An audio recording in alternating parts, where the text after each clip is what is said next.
Greatness flying no bounds. Podcast kings, we pound for pound. UFC thrills, stills nights get loud. Big EQB, that's how we get down.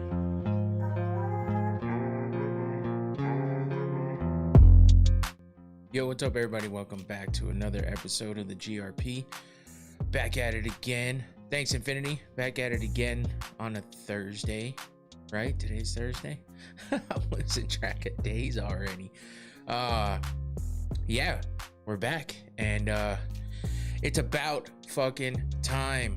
We got fights. We got real fights too, not just some bullshit ass fight card as a filler.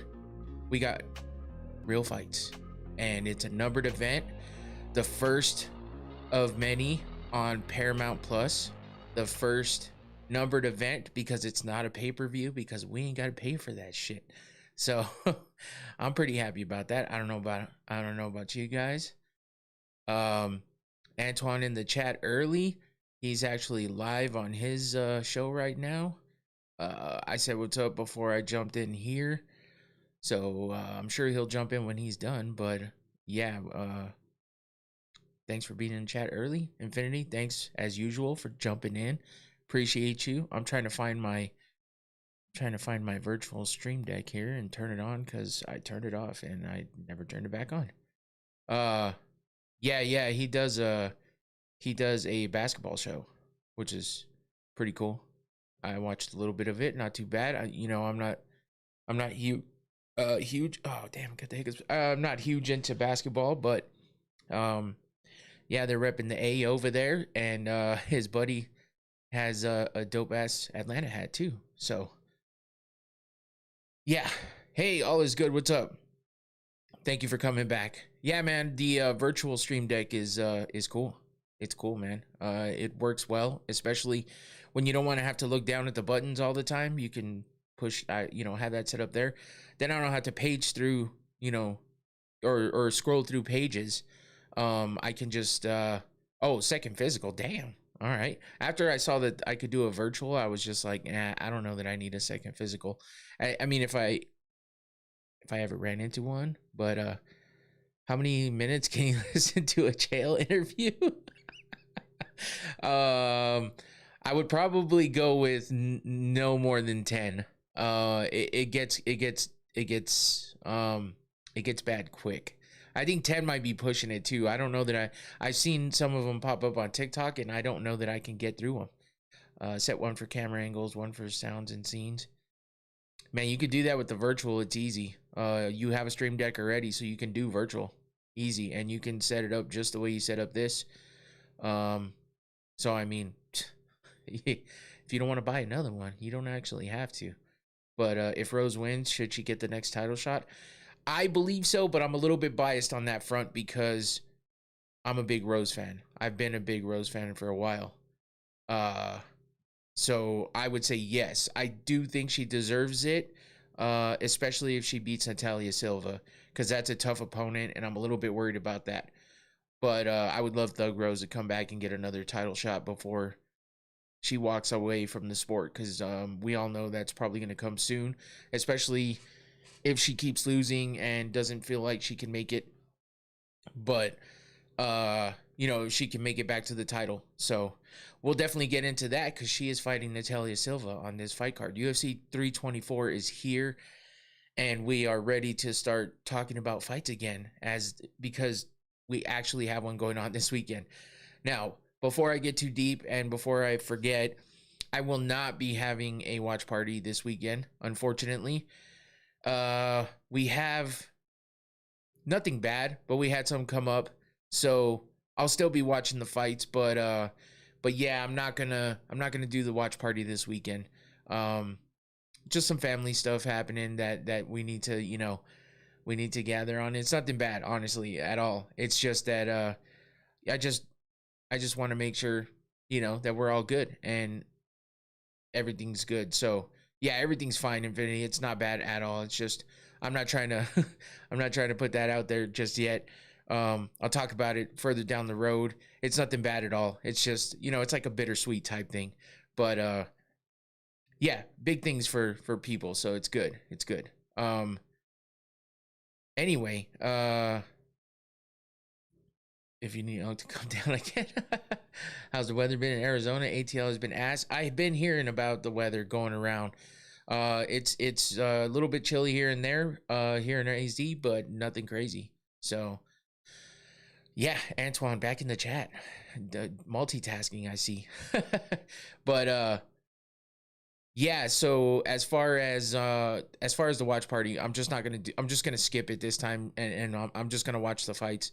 But we have back to back numbered events. So for 235, wait, 230, what are we at? 234, 230. Yeah, 233. What the hell number are we at? Damn it. It's 324. I'm sorry. What was I saying? 234. Oh, because I'm looking at my episode. 324. So for 325, I will have the watch party, and I think I should have at least one or two people in here. So yeah, we'll come back. It's all good. It's the first event of the year.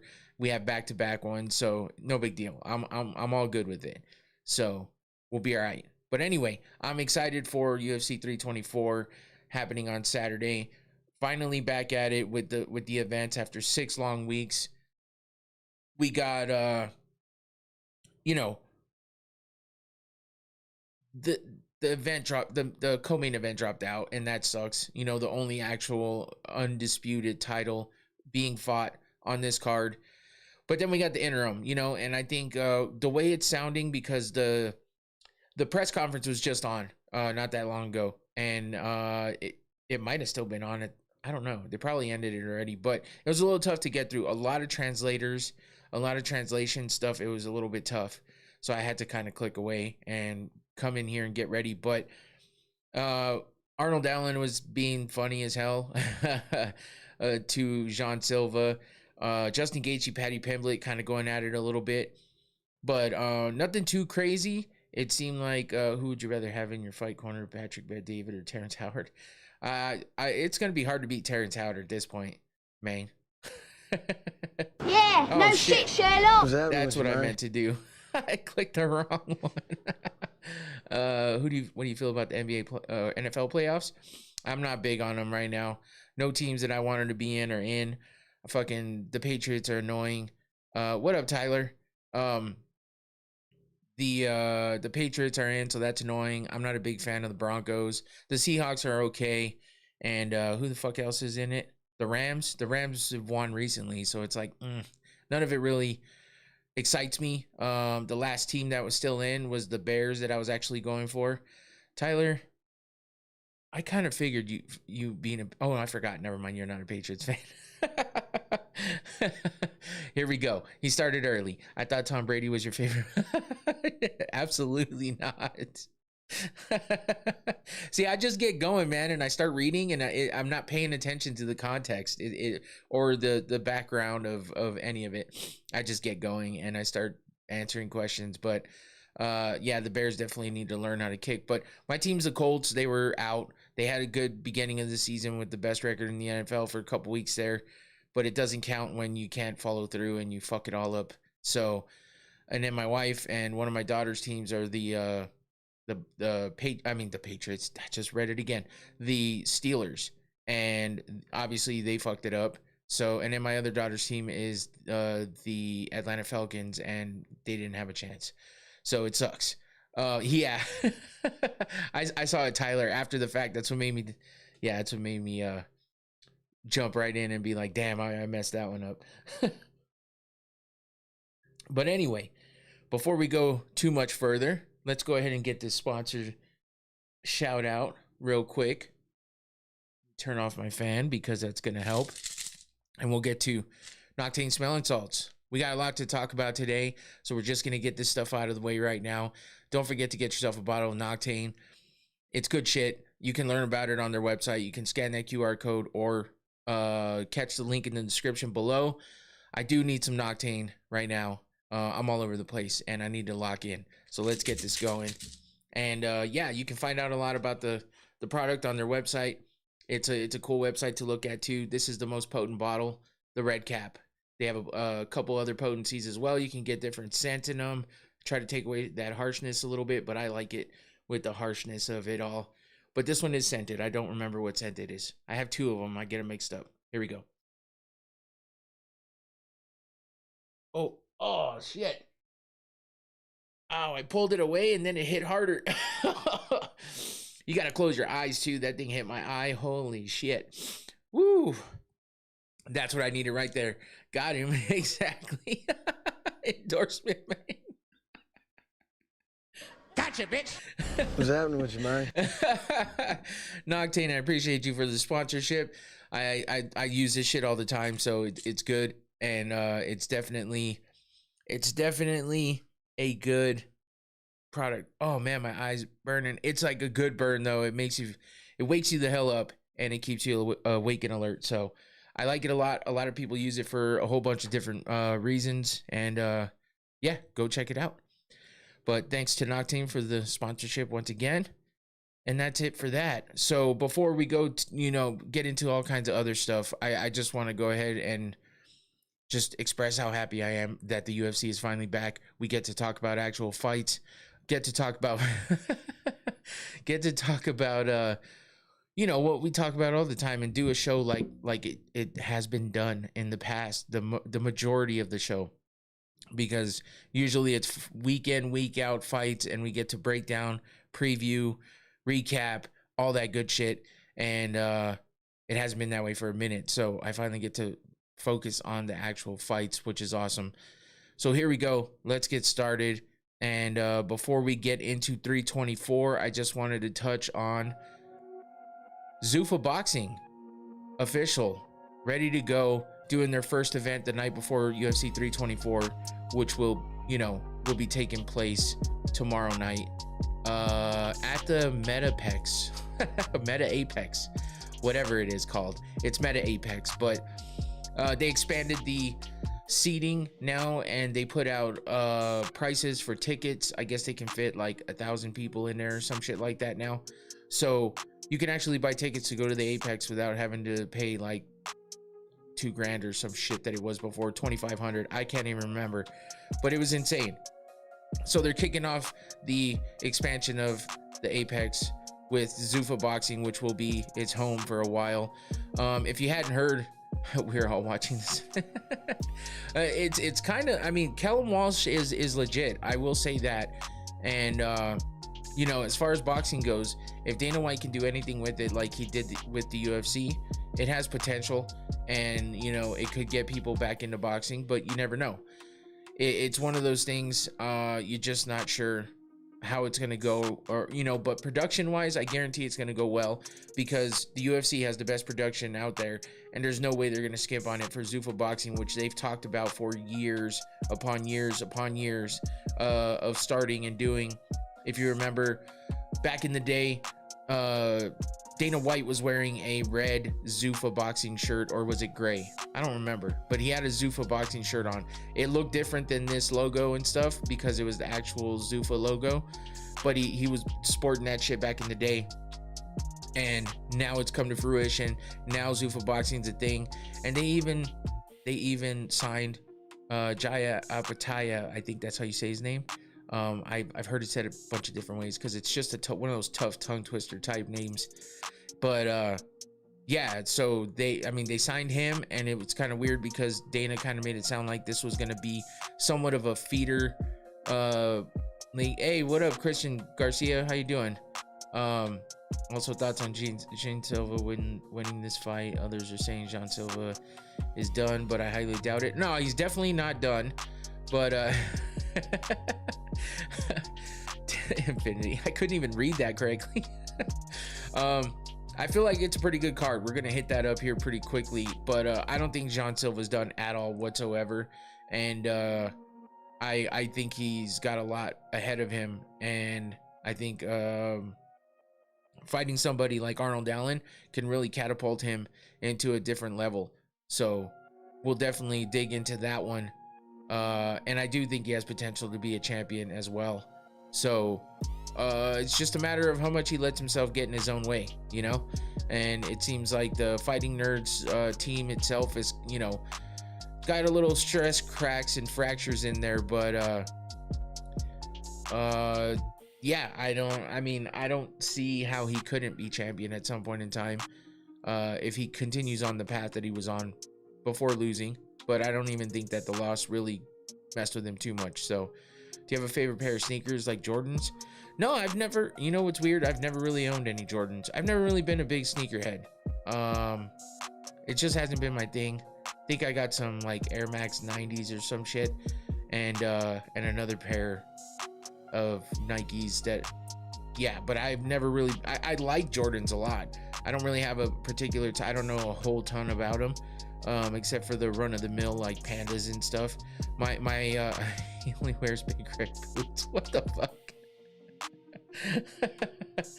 But the what do you call it? My daughter is big into getting Jordans and stuff, but I've never really paid attention. It's just never been my thing. But I like them. I'm gonna need my boy Baldy for my picks this weekend. Is he joining? No, he doesn't ever jump on during the regular show. He's only in here for the watch parties during the live events, but we're actually gonna skip it this week. We're gonna do one for next weekend, so he'll be back for next weekend, the 31st. John Silva versus Anthony Smith, personality. John Silva's a funny motherfucker, so I would go with him for sure. Anthony Smith is bland and kind of annoying sometimes. But yeah, Clark will be back on the 31st. Yeah, Golf and Glory. Yep. That's from Ice Cube, walking, stomping in my big black boots. Oh, no watch party for the first card of the year. Damn, bro. Yeah, I know. I explained a little bit earlier. We just had some family stuff go on. Nothing bad, but just something I want to be, present for. And on Saturday's the best day. I'm still going to be watching the fights, but we're going to be watching them with, family. So, yeah, I'm going to skip it this week. And also Clark was the only one that was going to be able to come in. Josh wasn't going to be able to come. And so I wasn't sure, but, gotta lock that in first. Yeah, for sure. Hope your little one's doing well, Christian. I know you were struggling with some sleep and stuff last time you jumped in. So, but yeah, we'll definitely be, watching the fight still, and don't forget that on Sunday we'll be recapping the first event of the year. So, and before we go too much further, I will remind you, everybody, drop that like down below. It's the easiest thing you could do if you're already subscribed. Drop that like in there before you leave the video, or before you leave the live. And if you're here later, make sure you hit that like as well. And then subscribe if you haven't, and share it with somebody, or just support the channel. And I appreciate you all for being here, so thank you. Back to Zuffa Boxing though. Here is the 3 top fights happening. Like I mentioned, Callum Walsh versus Carlos Ocampo, Ireland versus Mexico. That's your main event in the middleweight division. You got Misael Rodriguez versus Austin Deanda in another middleweight bout. And then in a welterweight bout, you got Julian Rodriguez versus Kane Sandoval. So I am not familiar with anybody here except for Callum Walsh. Like I said before, Dana White talked about the fact that basically these are going to be like up and comer guys. They're not going to be a bunch of high level names, except now for Jai, they're going to have to get some higher level competition in here. So we'll have to wait and see how that kind of works out. But there's the rest of your card for Z01, they're calling it, Zuffa Boxing, the first event. You got a few other Americans down at the bottom to round out the rest of the card. Let me blow this up real fast because that's pretty damn small from where I'm sitting. You got Omar Trinidad versus Max Ornelas, Floyd Diaz versus Guillermo Gutierrez, Emilio Cardenas versus Marcus Harris, Robert Merriweather III versus Cesar Correa, Troy Nash versus Jacob Ramos. That's a weird way to spell Jacob, but that is happening tomorrow night. You got a lot of the lighter weights in the prelims, and then you got the main card with welterweights and middleweights happening there. Callum Walsh being the premier fighter in that. We've seen his name floating around because he is dating Tabitha Ricci, and he's been around for some events with the UFC, and on top of that, Dana White is super high on backing this guy. So that is his dude when it comes to Zuffa Boxing. So his name's been floating around there. What is it, Tyler? He says, unfortunately, there's one problem with this event. What's that, Tyler? I'm curious to know. What do you think is the hardest sport? I don't know, man. That's a loaded kind of question, because when it comes down to it, I mean, I think boxing is Tyler. I mean, I agree a little, but I don't know that it's yeah. Sometimes it's good. Sometimes you can kind of say that about everything, honestly. But the hardest sport, man, I don't know. I think MMA is pretty tough because of the training, the amount of knowledge you need to have in so many different areas. But boxing is pretty tough too, because you deal with a lot of head trauma. And but as far as anything else, I mean, I know the conditioning is crazy and stuff. Curling, man. Talking from an armchair versus getting in the ring will never match. Yeah, well, yeah. I think I know what you mean. But yeah, as far as all around tough sport, I mean, hockey's pretty tough. Trying to skate while basically running and throwing your body at someone else at high speeds, and then also incorporating some fighting without getting slashed in the throat, that's pretty fucking tough. I'll give it that. But the conditioning you have to have in that sport, as well as in soccer or football, that's pretty tough too. So yeah, those, I would say it's a toss up between a few of those, man. But yeah, you got the Zuffa Boxing happening tomorrow night on Paramount Plus, premiering before the UFC actually even premieres, but it's okay because it's all incorporated with the same shit, right? Zuffa Boxing, Dana White, the UFC. I would be on ice skates with boxing gloves. I'd be on ice skates directly on the ground quickly, because I can't skate for shit. So, and ice would be worse. I'd probably break an ankle.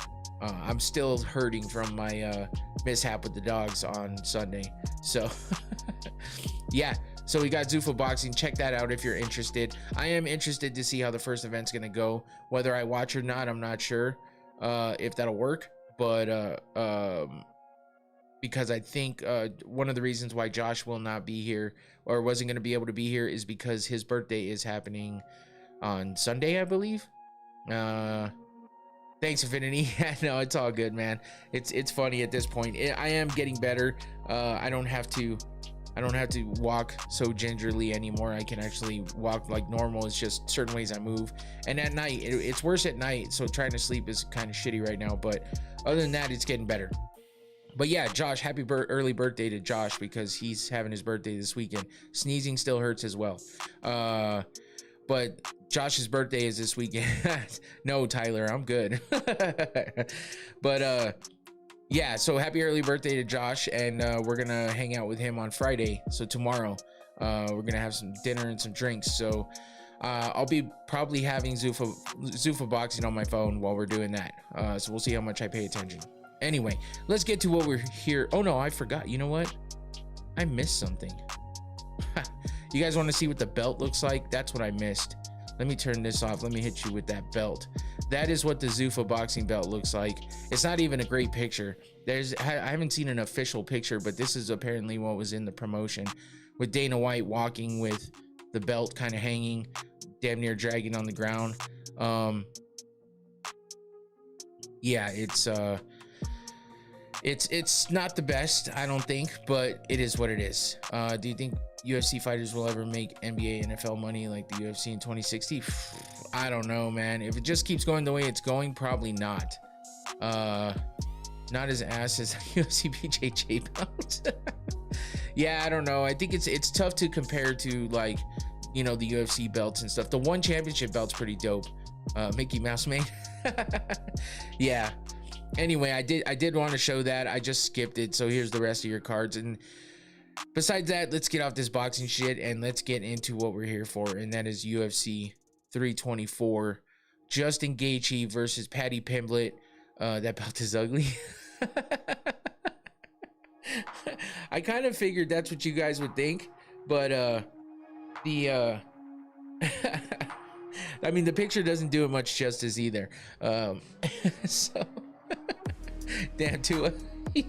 You know, it still hurts a little bit to laugh hard too, but it's all good. It doesn't look like the boxing belt, you know. It looks like a low-level MMA belt. Yeah, it kind of does. It looks like the, you know, the belt doesn't do it much justice. Damn, son. Oh Another one. Oh shit. Yeah, I think it's just it looks like one of the replica belts. You know how it looks just kind of cheap. So it is what it is. But fighting for, well, maybe not the real belt, but a more real belt than that. I can't even talk shit about Zuffa Boxing yet. I got to give it a chance. But fighting for the interim lightweight championship, we got Justin Gaethje versus Paddy Pimblett happening on Saturday. Of course, we were supposed to have Kayla Harrison versus Amanda Nunes, and that fell through. Well wishes to Kayla Harrison. I mean, she had a neck injury, had to have surgery right away, and you know, that's dangerous shit. So I hope she gets well soon. We'll see when she gets back. They're trying to see if they can get her back by the White House. I know all the conspiracy theories about that. I hear it and all, but more importantly than anything, if Kayla, you know, Kayla's injured, and I, you know, I hope she gets better, because that's a shitty ass injury to have. Imagine if Paddy and Gaethje just kissed instead of fighting. How mad would you be? Looks like they made that belt out of copper piping. Oh shit. Yeah, they said if she would have waited longer than she did to get surgery, she could have been paralyzed. So that's pretty bad, man. So I don't care what anybody says about the conspiracies and all that shit. I just wish her well. Hope she gets well soon, so she can come back and finish off her career. I mean, Tua, you never know. I mean, with an injury like that, but she seems pretty dedicated on coming back and finishing up what she started here in the UFC. She just got her belt, hasn't even been able to defend yet. So I'm sure she's gonna work damn hard at getting back, and she seems like a really hard worker. So Justin Gaethje versus Paddy Pimblett happening Saturday, and I feel like the rest of the card's pretty decent. Honestly, I am kind of sad I'm not doing the watch party, because this card feels like it's better structured and better fights all the way around from top to bottom than for UFC 325. But I do like the main card for 325 as well. So she now taking extra testing. Oh shit. Yeah, so I mean, this card feels way better, but I mean, it should be for the first card of Paramount Plus, right? I'm not that mad about not doing the watch party. It is what it is. I get to have fun with you guys here on Sunday for the recap. It's not like it'll take long before I jump back in. So it'll be all right. It's all good. And yeah, just make sure you come back on Sunday for the recap. So let's get into this prelim card. They got to start off with a bang. They definitely do. Let's get into these early prelims and take a look at what we got and what I was talking about. With from bottom to top, we got hold on, I actually meant to move this. Hold on, what the hell? My pages are all jacked up here. What did I do? Oh, I combined. Okay, I got it.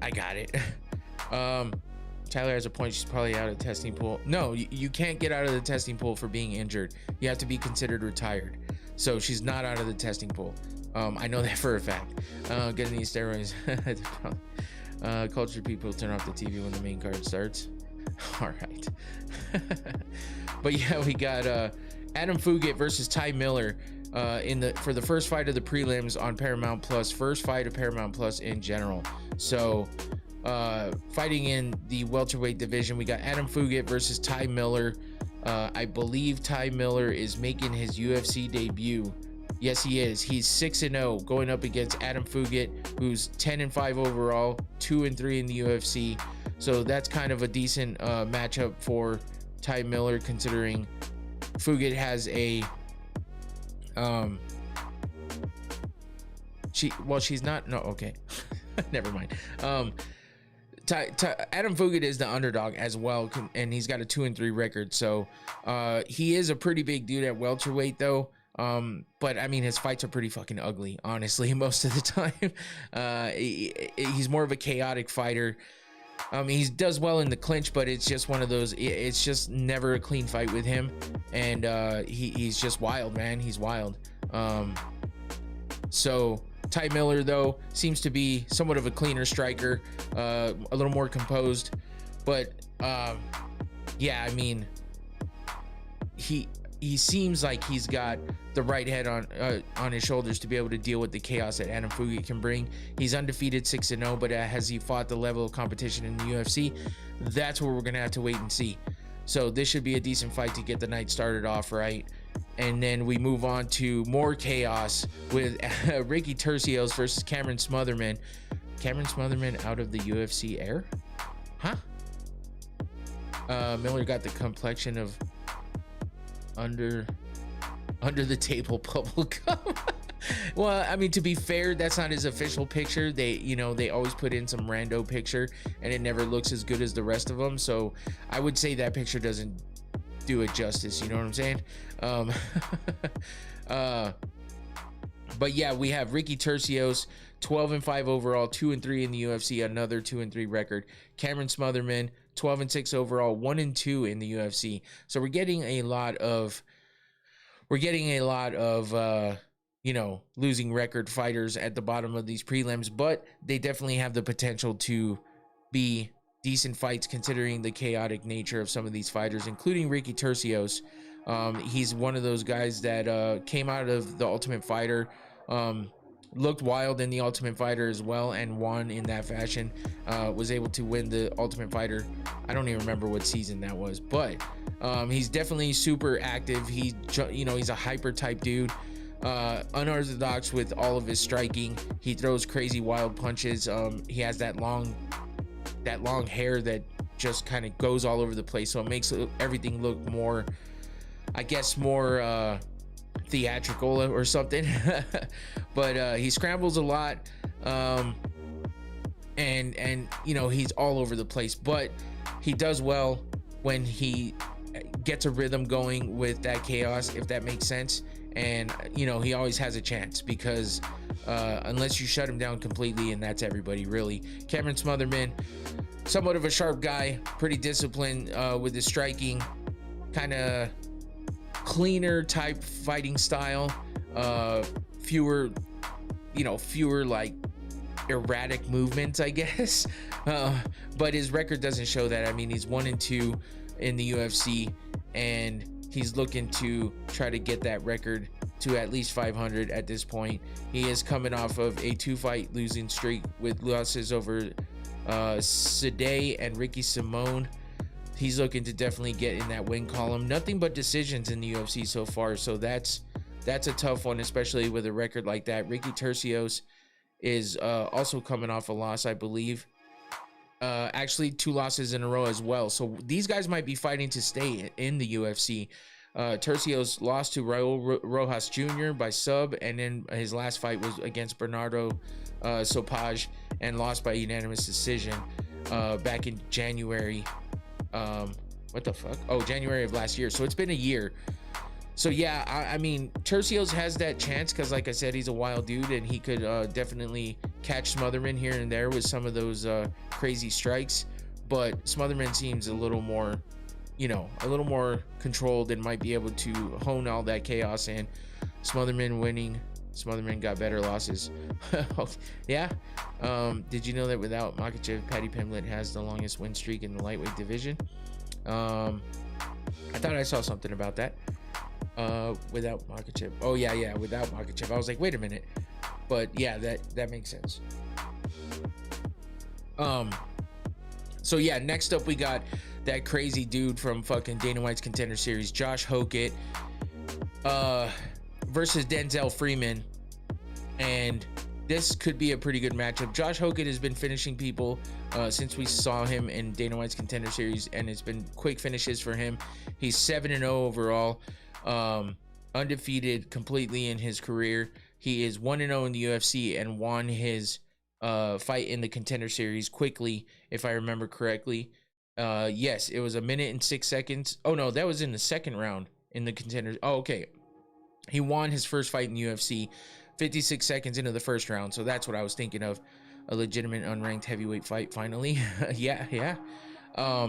He got the performance of the night bonus in his first fight with that quick finish of Max Jimenez. So, you know, undefeated, looking to keep that undefeated record. He's definitely one of those guys that has explosive striking and big power, raw power. He's aggressive, but you know, he's still kind of one of those rough around the edges guys. He has those crazy bursts, but he can also fade as quickly as he, you know, comes out swinging, because he's, you know, he's a big dude and he swings erratically, so that could definitely tire him out quickly. Denzel Freeman, 7-1 overall, 1-0 in the UFC as well. He's a stocky dude, pressure heavy type guy, definitely a brawler. He'll eat a shot to give a shot, and that might be dangerous against Josh Hogan, who hits hard and finishes people quickly. But Freeman is 1-0. His fight was unanimous decision win against Marek Bujlo back in November of last year. He was coming out of LFA where he was the champion. Right before he left the LFA, he was a champ there and was on a 2-fight win streak coming into the UFC. Only has that one loss, and that was when he was in the PFL. So this should be a pretty good matchup. I think the first guy to land a flush strike is going to get the win, because both these guys are big and hit hard, and they definitely are heavyweight guys for sure. So this should be an exciting matchup. 7-0 versus 7-1, pretty damn close matchup there, and we should see some fireworks out of that one, hopefully. Hopefully it's not one of those Derek Lewis, Francis Ngannou type bullshit fights. You know what I'm saying? Let's hope for something better than that. Next up in the earlier prelims, it'll be Magic Johnson. What the fuck? Michael Johnson versus Alexander Hernandez. The vet Michael Johnson. Look at the fucking record on that guy. 25-19 is crazy. Definitely a veteran. But you know, he's got speed, he's got power. He hasn't lost too much of it. There might be a slight decline in the speed from when he was younger, because he is a bit older now. But and he's such a vet. He's had so many damn fights in the UFC and overall. He's 39, so he's getting up there in age as well, and that's pretty high for the for fighting for sure. But he's definitely has, you know, somewhat elite power and speed. It's just, what can he do with it? Can he hone it in? He's very back and forth. He definitely has one of those erratic type fighting styles where he, you know, one night he looks like a world beater, and the next night he comes out looking like he's barely ever fought in his life, or lost every fight he's ever fought in. So he is coming off a 3-fight win streak, one of those having a performance of the night bonus against Ottoman Azatar with the second round TKO win there. He beat Darius Flowers by unanimous decision as well, and Daniel Zellhuber in his last fight by unanimous decision. Also, do you still watch the NBA MLB All-Star Game? Nah, man, I don't watch anything else other than MMA unless it's like boxing. Combat sports is really all I really watch, besides football, because it's on everywhere I go, and we follow some of the teams, I guess, so I don't really watch much else. My daughter is big into basketball though. She played basketball in high school and shit, and she's, you know, really into it, and she gets super into the game, so sometimes I'll sit down and watch some of it with her, but that's it. I don't really get too much more into that. So Alexander Hernandez though is fighting Anthony, god damn it, why can't I say his first name correctly? Michael Johnson. Hernandez is 18-8 overall, and he's a little bit younger at 33. He's coming off a 4-fight win streak, 10-7 in the UFC, four wins in the last 4 fights, 2 of those being decisions to Austin Hubbard and Kurt Holoba, and then he TKO'd Chase Hooper in the first round, and then beat Diego Ferreira by TKO as well in the second round of his last fight. So definitely a force to be reckoned with, a bit younger guy. You know, he's definitely aggressive, has a lot of, you know, likes to fight with pressure, and his boxing looks pretty sharp. Wrestling is okay, but it feels like he kind of burns out quickly when it comes to the wrestling portion of his game. But you know, he can definitely do it still. But I think the pressure and the good boxing is going to be what Michael Johnson will have to deal with. Whether he can combat it with his speed or his power, that is diminished a bit more than it was in the past. We'll have to wait and see if he can get a jump on Alexander Hernandez before he gets in a rhythm and take advantage of his you know, being a vet and his you know, octagon IQ and all the other good stuff that comes along with all the amount of fights that he's had. We'll see if he can get the jump on Hernandez. If not, I think Hernandez is gonna be able to stop him maybe in the second round, or you know, something like that. But hopefully we don't get a decision on this one, and we get a definitive finish by the end of that. So let's move on to the regular prelims. Kick his ass, Justin. Ravishing Rick Free, is that what that name is? Oh, well, anyway, welcome in. Appreciate you for jumping in. I think I'm going for Justin myself. So I like Patty. He's definitely a popular guy, but I like Justin a lot. He's an Arizona boy, and yeah, I wouldn't mind seeing him get that last little run before he calls it quits. So thanks for jumping in. I'll just call you Ravishing because that's a long name, or I can call you Rick. I didn't see the Rick in the middle. We have another Rick that jumps in here sometimes, and he's a menace. But yeah, let's move on to these prelims. And we start off with Alex Perez. We start off with Alex Perez versus Charles Johnson. Energy. That should be a fun fight as well. 25-10 for Perez. Johnson's 18-7. Perez is 7-6 in the UFC. He is coming off a 2-fight losing streak though, where he lost to Tatsuro Taira by TKO in the second round back in June of 24, and then he fought once last year against Asuha Mabayev and got subbed by guillotine in the third round back in November. So he's looking to turn it around and make his way into the win column. I think Michael Johnson continues fighting, win or lose. Yeah, I don't think he's done yet, unless he gets knocked out like hard. You know, like hardcore KO where he's out for a minute. Johnson has the worst hair. He did at one point in time. I don't remember what he has now, so I can't speak for now, but at one point, a couple different times he's had a pretty bad haircut. But yeah, I think he's got a little bit of time left if he doesn't get KO'd quickly and have a bad KO anytime soon. I think he'll still fight a little more. He's 39 though, so who knows. Anyway, we got Alex Perez trying to get back in that win column with the 2-fight losing streak. He's a pretty well-rounded fighter, a grinder, strong wrestler. He's got enough striking to get him by, and to make his opponents uncomfortable. But for the most part, I mean, it's just a matter of, can he deal with Charles Johnson? He's a long rangy type dude. Oh damn, what did I just do? Oh, I must have hit back. I didn't even mean to. Wait, I just hit back again. Damn it. Sorry, I'm distracting myself here. Okay, here we go.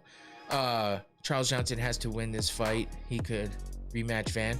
Oh shit. Yeah, I don't know if he's gonna get to that quickly though. He's coming off a win over Loner Kavanaugh, where he did get a performance of the night bonus for his second round TKO of Kavanaugh, which was a good one if I remember correctly, back in August of last year.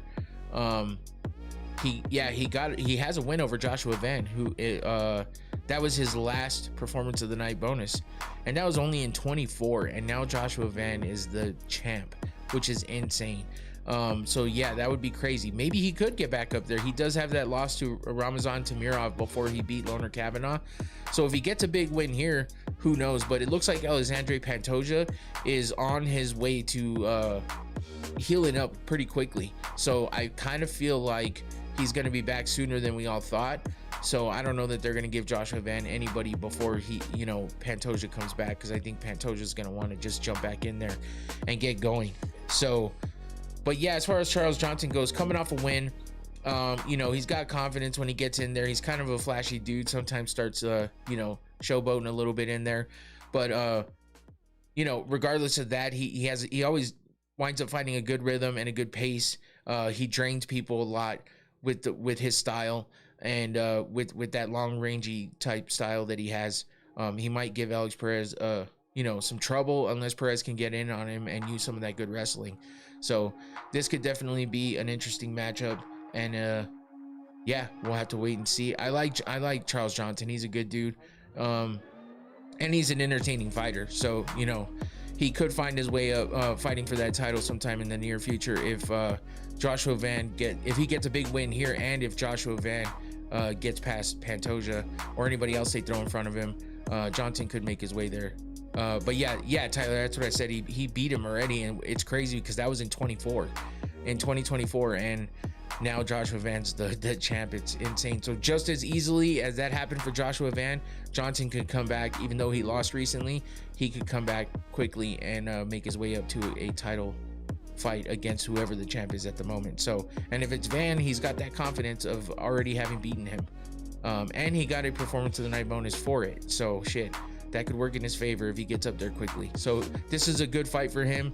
If he gets the win, it could definitely catapult him a little quicker to that matchup if Joshua Van stays the champ. So we'll see how much hunger he has in him coming out to fight on this first card of the Paramount Plus Era. So let's move on to Nikita Krylov versus Modestas Bukauskas. Look at the amount of fights that these two have, especially Krylov, though. 30-11. He is 11-9 in the UFC.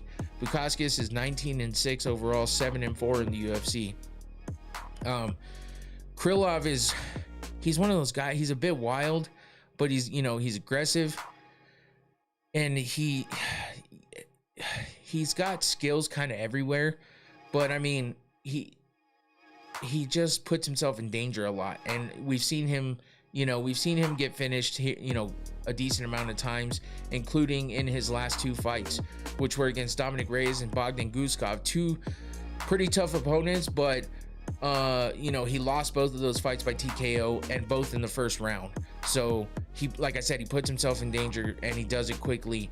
And with higher level guys than Bukauskas, he gets finished quickly. He did beat Ryan Spann, Volkan Ozdemir, and Alexander Gustafsson for a 3-fight win streak before he went on this 2-fight losing streak, spanning from 2022, where he started with a performance of the night bonus over Alex Gustafsson, and then went into 2023 at beating Ryan Spann.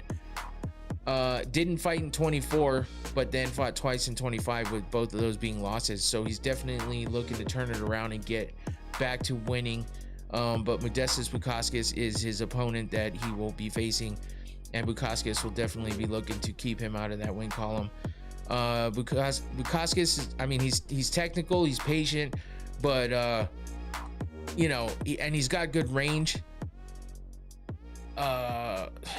It's just, he doesn't really get into brawls, doesn't get into the chaos, but that's the kind of fight that Krylov likes to fight. So will that work against Bukauskas in the right way, or will Bukauskas be able to just keep things cool and take his time and make the reads and be able to take advantage of Krylov and his aggressive, brawling style, especially because Bukauskas is on a 4 fight win streak with wins over Marcin Prachnio, Rafael Carcaria, Ian Cutelaba, and Paul Craig. All pretty decent names, but not super high, not the highest level of guys. But he did finish all of them except for Ian Cutelaba, who I think is probably the highest level guy in those 4. And that was a split decision win, so a close fight between them. But he TKO'd Paul Craig in the first round, Rafael Carcaria in the first round, and then subbed Marcin Prachnio in the third round. So that could definitely be He can win both ways, and that could definitely be the way that he is able to combat Krylov and get him out of there early, you know, because Krylov is so crazy and kind of aggressive, chaotic. His last loss was to Vitor Petrino, where he got TKO'd in the second round. So Krylov could catch him with that craziness that he'll be bringing, but you know, we've seen Krylov go down. He's on a 2-fight losing streak, and he is definitely the underdog, but only slightly, plus 125. So you know, that'll be a decent, interesting fight. Next up, though, we have an exciting fighter in Atiba Gauthier. Lucas also trains with Aspinall. Oh, that's right. Yeah, so he's definitely got the good training partners in there, and probably gives him a little bit more knowledge and higher level of you know, competition in the gym. But Atiba Gauthier, man, I'm excited for this dude. He's 9-1 overall, undefeated in the UFC, 3-0, versus Andre Pulev, 1-1 in the UFC, 10-3 overall. Gauthier is just an exciting guy. I mean, his 3 fights in the UFC have all been finishes in the first round. Jose Medina, he got a performance of the night bonus against. He finished him in the first round, 3 minutes in, by TKO with a knee. He beat Robert Valentin by TKO in the first round, 1 minute and 10 seconds in. Got a performance of the night bonus with that one as well. And then his last fight was against Tristan Vines. TKO in the first round, 1 minute and 41 seconds in. And that was an elbows to ground punches finish. And that was his last fight in October of last year. So he's on a 3-fight win streak because he's 3-0 in the UFC. And he's got all TKO wins, all in the first round, which shows and proves why I think he's an exciting fighter, and it's definitely a fun fight to watch when he's involved. We'll see if Pulev can come in here and slow him down a little bit. You know, Gauthier's just like explosive. He's athletic. He's fucking ripped. He's definitely got serious power, a lot of confidence. Still not, you know, he still kind of swings crazy and erratic, but you know, he's got enough power and he's got enough knowledge and movement and speed to overtake the opponents that he's been facing. So we'll see if Pulev can actually do anything to stop all of that. Pulev came from the Contender Series as well. He's 1-1, coming off a win over Nick Klein in a second round TKO win for him there. Before that, he had a unanimous decision loss to Christian Leroy Duncan, which tough opponent in that one. But that seems to be his toughest opponent yet, and he lost that one. So it might be tough for him to get over an opponent like Gauthier, who is so explosive and powerful and has been just dominant over all of his opponents. So Pulev might not be able to get the best of Gauthier in this one, but if he pulls out a win, he's the first guy to beat the, you know, rising up and comer that's highly touted. So that would be good for him. He is a pressure fighter, but he's pretty, you know, he's pretty smart about that pressure. He's methodical, he's precise. So he likes to wear his opponents down, and you know, he makes them work. So can he slow Gauthier down is the question, and I'm not sure about that one. Pulev is kind of an awkward fighter too, so Gauthier is going to come right after him and try to, you know, lay those powerful hands on him. So I just, hey, no Diddy, man, no Diddy. but that came out, that sounded so bad. But yeah, I mean, it should be an exciting fight with Gauthier in there regardless, unless this is the fight that he slows down and gets, you know, overtaken by Pulev. But I'm not sure how if that's able to be done. So should be a fun one watching Gauthier get another finish here. And then one of the craziest fights in the prelims that that it feels like it definitely could be on the main card. Feels like it would be 100% a main event in like a fight night. And yeah, I mean, it looks like it at one point in time could have been a championship fight, which is crazy. But that is Umar Nurmagomedov versus Davison Figueiredo. Figueiredo's been a champion in the lower weight class, you know, and that's why I say Umar, we know his oh shit, I just clicked all the way out. What a dumbass. But yeah, as we know, Umar, fought for the title, but hasn't actually secured the title yet. But he definitely has the potential. He's 19-1 overall, 7-1 in the UFC. The only loss he has was to Merab Dvalishvili, of course, the dominant champ, until Petr Yan caught up to him. Jumels? Hey, what's up? Welcome in. I'm hoping I'm saying Jumel. I think is how you say that. That's what I'm gonna call you because it's a long name and I'm not sure how to say it all. But hey, welcome in. Appreciate you for jumping in. And yeah, we're just talking about Umar Nurmagomedov versus Deiveson Figueiredo. The last fight on the prelims. Umar's 19-1, 7-1 in the UFC. Like I said, his only loss is to Merab, and that was 2 fights ago for him, where he lost his title match.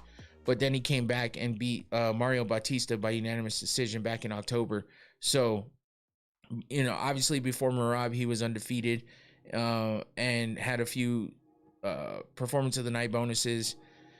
Beat, some pretty decent dudes. Raoni Barcelos, Baskat Almakhan, Corey Sandhagen. Just couldn't get it done against Merab. But we know the type of pressure and relentless wrestling that Umar Nurmagomedov has. That Nurmagomedov last name. You're going to get relentless wrestling. And, the patience to be able to take advantage and suffocate his opponent, no matter who it is. If he gets a hold of you, he's going to take you down and put that pressure on you on the ground and take his time doing it. So that's what the Nurmagomedovs do.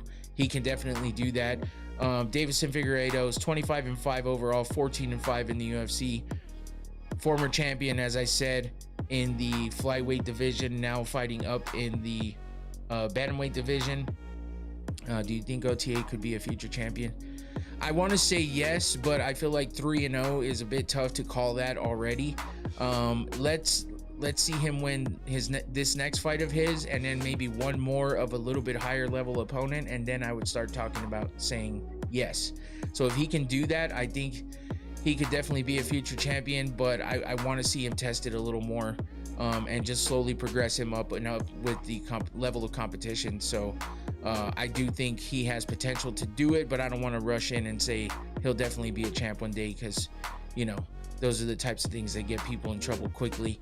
And he does fight a little bit wildly sometimes, and he still has to gain that knowledge, that fight IQ in the cage. So I think he's got a little bit to work on. That's why I say hopefully they bring him up little by little with the higher level of competition before they throw him to the wolves and see if he can survive. So yes, short answer, I think he can at one point in time if he stays on the path that he's on. But Deiveson Figueiredo coming off a win over Montel Jackson by split decision, though.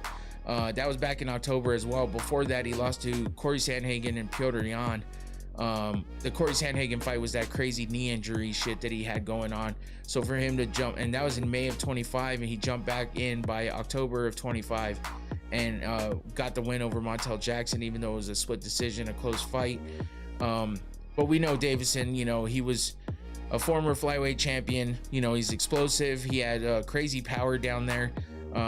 He would get submissions when the opportunity, presented itself. But even in moving up, I feel like he has all of that still intact to the point where he still has potential. But, how much of coming up and trying his hand at the higher weight level, especially after the injury right away and stuff like that, is any of that going to play, weigh heavy on his head, especially fighting a wrestling heavy fighter like Nurmagomedov?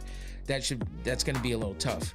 And he's got decent takedown defense, and he's got submissions, but can the pressure of Nurmagomedov take over, and can he keep him off of him long enough to be able to put up any kind of submission attempt?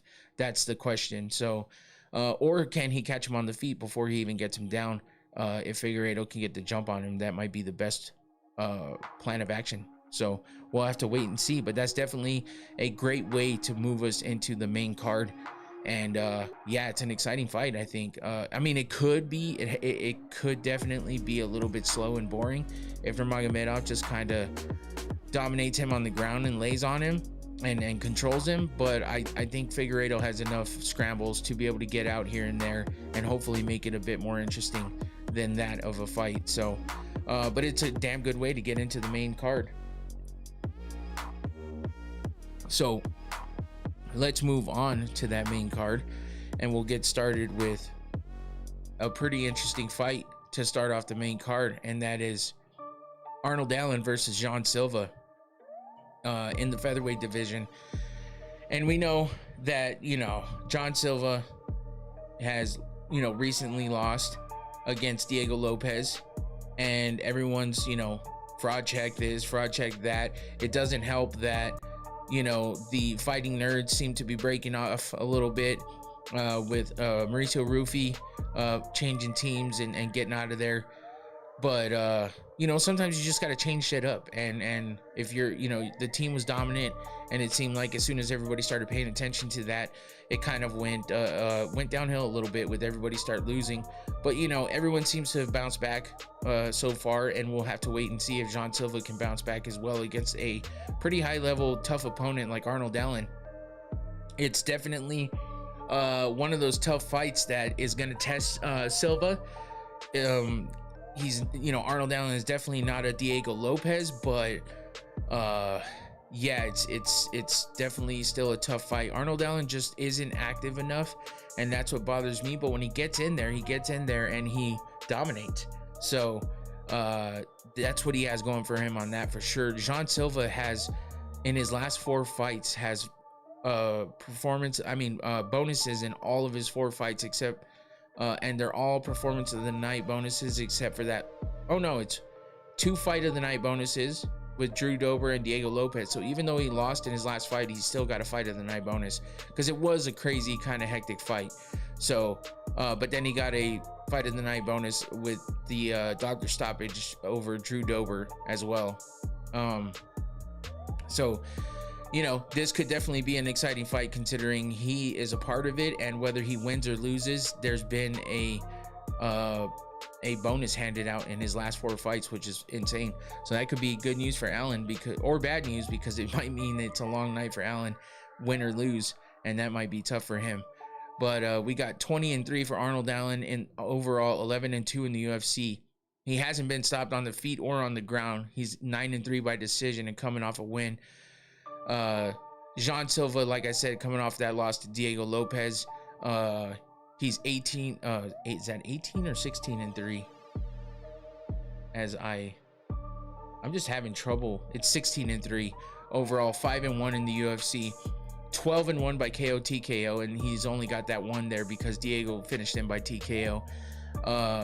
He's not lost by submission, and then he's 1-2 by decision. So, you know, not the best record in the decision column for him, but that's because he likes to definitely fight a fight, and he's exciting for that. His fighting style is crazy, and Arnold Allen is probably more of a calmer guy, but still gets into, you know, battles with his opponents no matter what. He you know, he's definitely there. Glasses on? No, dude. Yeah, I mean, it's worse when it's worse that I made this overlay and now this picture is actually smaller than it was previously. So it's definitely a little bit tougher. I am getting older, man. I've had pretty good luck with my eyes, but this font as well, I mean, for you guys it probably doesn't look that small, but for me, what I'm looking at, because I also don't even have my overlay on full screen, it's in OBS that I'm looking at it. Pixels made yeah. It's even smaller than, it's not even full screen. What am I, who gives a shit? I am old, okay? It sucks, but I don't need glasses yet, but maybe soon. I let myself fall into that one with Tyler, damn it. Anyway, big monitor coming. I mean, I'm already at 27 inches. It's like, fuck, I'm gonna have to put the TV on the wall for the next one. Yeah, let me get back to this. Yeah, Arnold Allen though, I mean, he's a technical striker, and he's got really good defense, so that's gonna make it tough for Silva. But you know, Silva is a little more wild, while Allen is a little more composed in his striking. He avoids a lot of damage.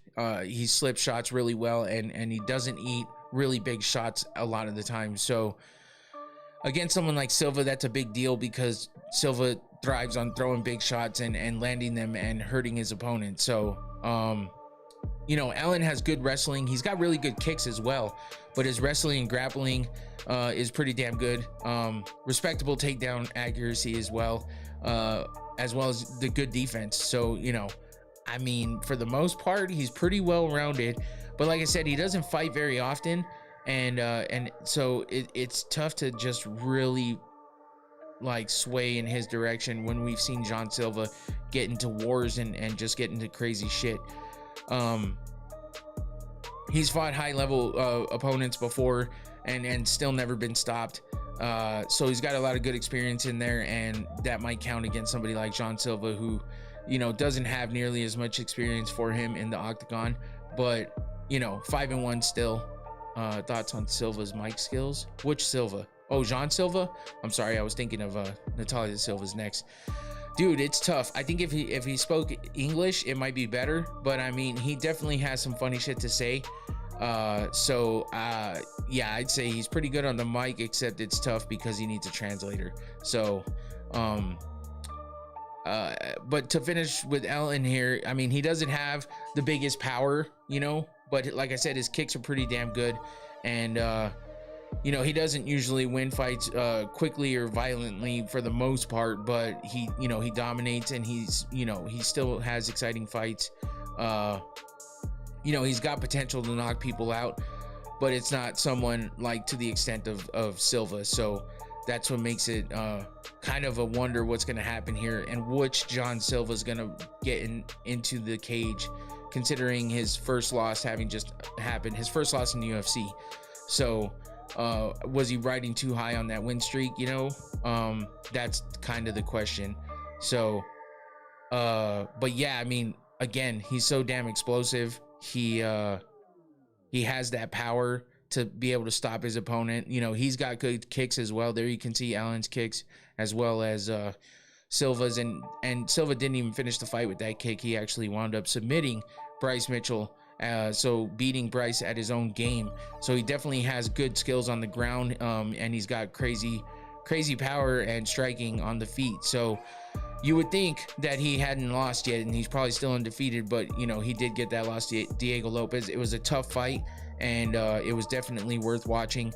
It was a bloody fight as well, but you know, Silva does have good takedown defense, and you know, Arnold Allen has good wrestling, so that might help him there. And if it winds up going, this win was promised to Jean 3,000 years ago. What? So yeah, so I mean, he should be able to get in on Arnold Allen and catch him with a big shot. But you know, like I said earlier, Arnold Allen's defense is pretty good on the feet, so it's a matter of who shows up how on Saturday night. John Silva's defense isn't the best, but I'm taking John by Dr. Stoppage. I mean, it might be Joshua Delivery Driver. That's a funny ass name. But hey, it could be. If Jean gets a hold of Arnold Allen, man, he could definitely bust him up and finish that with the Dr. Stoppage. I have Arnold Allen. He's more well-rounded. Yeah, and I mean, he's more controlled and stuff too, so I could definitely see it either way. I mean, Jean Silva's defense isn't the best, so Arnold Allen can take advantage of that. He can, you know, we've seen him get hit a bunch by Diego Lopez. You know, he got caught by the spinning back elbow and then finished on the ground. But, you know, he can absorb some of that, but at the same time, it's only so much, you know what I mean? But that's what Arnold Allen likes to do, is, you know, put that pressure on you and kill you with the volume and wear you down. So, you know, if it becomes that kind of a fight, it might be swaying more towards an Arnold Allen's direction. Arnold hasn't fought in how long? 2 years now? No, I don't think it's been that long, but that's usually how it goes for Arnold Allen. He's usually taken big breaks, which is why I was saying earlier he needs to be more active. He fought in 2024. So yeah, almost 2 years. Yeah, you're right. Against Giga Chikadze. That was his last win as well. Or I mean, his only win Before that, he was on a 2-fight losing streak, losses to Evloev and Max Holloway. And that was, he fought twice in 2024. He didn't fight at all last year. And that's kind of what you get out of Arnold Allen. So that's why it's hard for me to just completely sway towards his way, because you just don't know how he's going to show up. But he tends to show up looking pretty damn good, and putting out good performances. He lost those 2 fights, but those are against big opponents. So, yeah, Silva's power, Allen's defense and volume, that's going to be what clashes. Allen has good wrestling and shit, like I said. Silva defends well, but doesn't have the best offensive wrestling. So he might just have to stick to that defense and try to get her back up to the feet. Silva is Jewish, and this win was promised. Oh, okay. Tyler, some obscure shit, man. I don't know sometimes. That's why if I don't know, I'll just kind of be like, I'm going to just go ahead and continue. Sorry. Sometimes you come in with some crazy shit. It's crazy because Arnold had been here since he was like 21. Yeah. Yeah, you would think Arnold would have so many more fights under his belt at this point, but he doesn't. Tyler, what's up? Tyler Pescado. Oh man, the Tylers both be coming with some funny shit. Let's move on to the women. And oops, wrong button. There we go. Natalia Silva versus Rose Namajunas. And I'm thinking, man, this one, like I said earlier, if Rose loses to Natalia, it's gonna be tough for her, because that's a higher level. Tyler Fish, is that you? Your brother is Matt, right? Oh shit, someone knows you. Yeah, so I mean, Rose, I mean, this is a good fight for Rose to win, considering the hype around Natalia Silva. Everybody in this chat is high on Natalia Silva, that's for damn sure. At least that's what's been talked about in the past. So it's definitely one of the, but she is on a good streak. She's on a 7-fight win streak, man. I mean, you can't deny that shit. 7-0 in the UFC. She's not undefeated overall. Oh, Tyler's getting mad. You don't got to get mad, Tyler. It's okay. In person with Chael, how much time would pass before you start respectfully disagreeing with him? 10 minutes, probably. Less than that, more than likely. High on Silva in more than one way. Oh. I hope Rose loses. Damn, man. I'm a Rose fan. I'm sorry. I think people are sleeping on Rose here, yo. Yeah, I mean, I think so too. But this is gonna be would you crack Silva?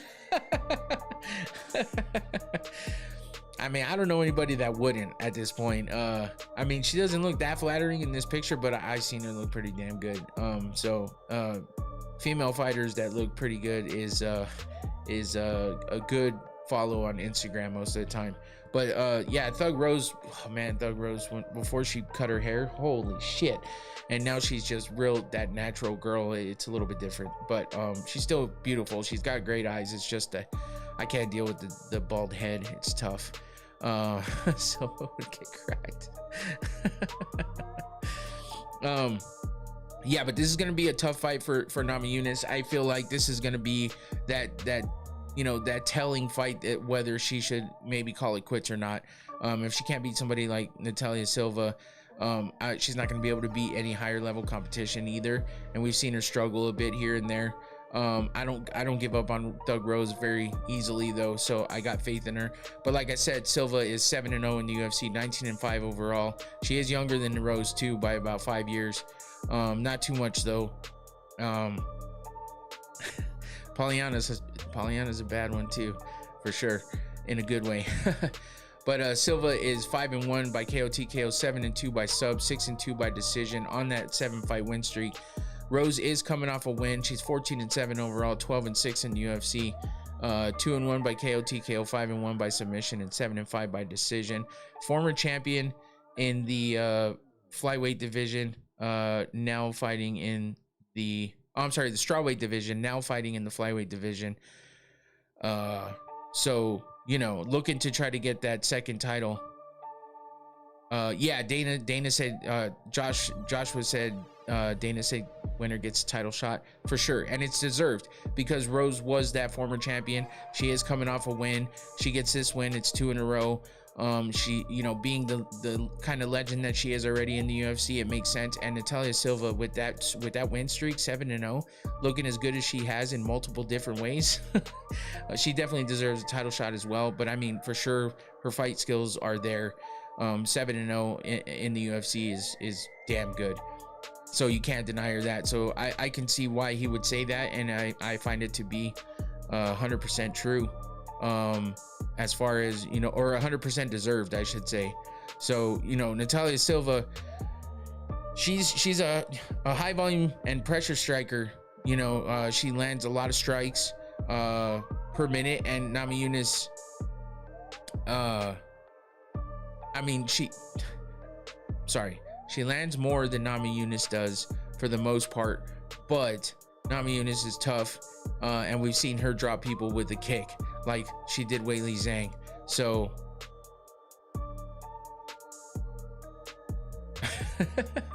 all right, Josh, damn. Good luck on that journey, bro. Natalia Silva schools Rose, then comes to my place to celebrate. Man, Tyler, you are dreaming, bro. $30 from McDonald's is too crazy too. I agree with you there. But yeah, I mean, Silva's just got a lot of different skills, man. I mean, between just being able to control kind of where the fight goes, the distance and the movement that she has. She's got a background in Taekwondo, so, you know, she's got those kicks, but Rose does too. She's got a good takedown defense. I feel like Rose kind of does too. And then she definitely got endurance and is able to put on a high pace. So Silva's kind of super well-rounded, and she's able to finish by submission or knockouts. It's one of those ones that I'm just not sure. That's why I say it's going to be a very tough fight for Namajunas. Natalia Silva's coming off that win over Alexa Grasso. Before that, she beat Jessica Andrade by decision and got a fight of the night bonus on that one. So that's her last two fights are two former champions. So now she's fighting another former champion. Is she going to make it 3 in a row and become that fucking former champion just killer out there?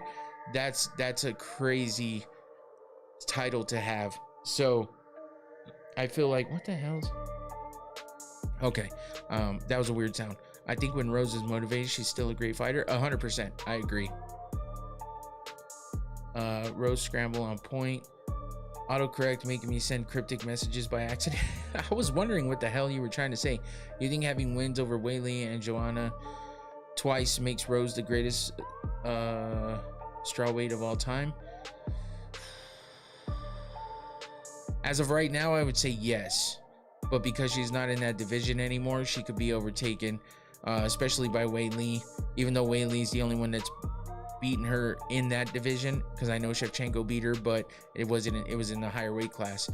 So as of right now, I think she still has a better overall record in the strawweight division for all of those reasons that you said, Antoine.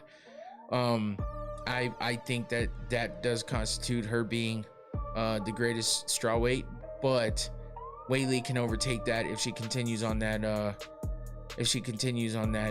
crazy title run that she was on before she vacated. So if she can come back and get that title back and then just continue running through the division, through the weight class, shit, she could definitely overtake Namajunas in that. So but yeah, with Rose having beaten the two most dominant fucking strawweight champions, no one except for Shevchenko, who's in a higher weight class,